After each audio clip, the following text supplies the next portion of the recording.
I now, of course, realize how unique it was and special it was that I grew up in a congregation with a woman rabbi.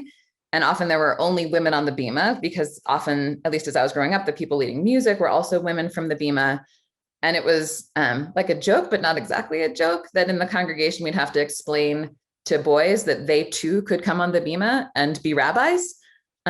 So my frame of reference never had any element of it not being possible. I didn't have to realize it was possible for me as a woman to be a rabbi. That was my norm.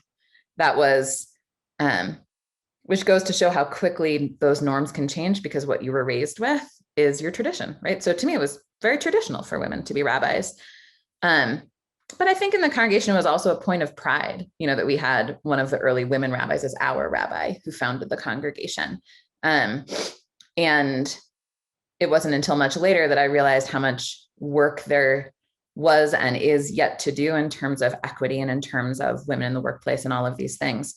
So it was never not a possibility. But I did have a moment when I realized I wanted to be a rabbi. I was newly president of our youth group. And I had just spent the summer at Kutz Camp, the Nifty Leadership Camp in Warwick, New York. It was my only time that I ever went to Jewish summer camp. My mom didn't want to relinquish us for the summers.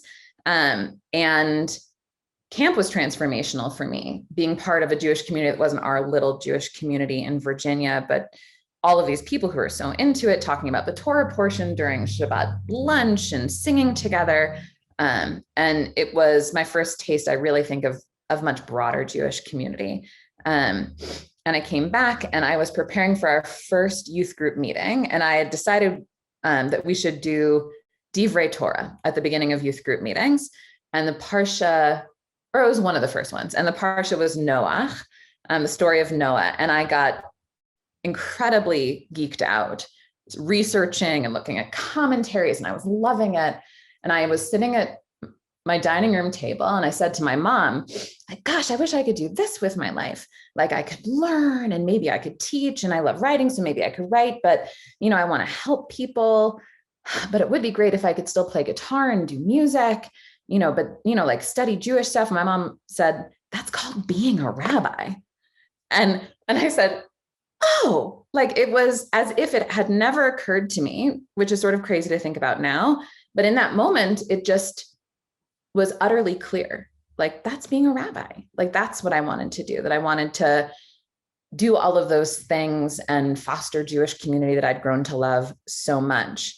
And really from that moment, I was singularly focused on that.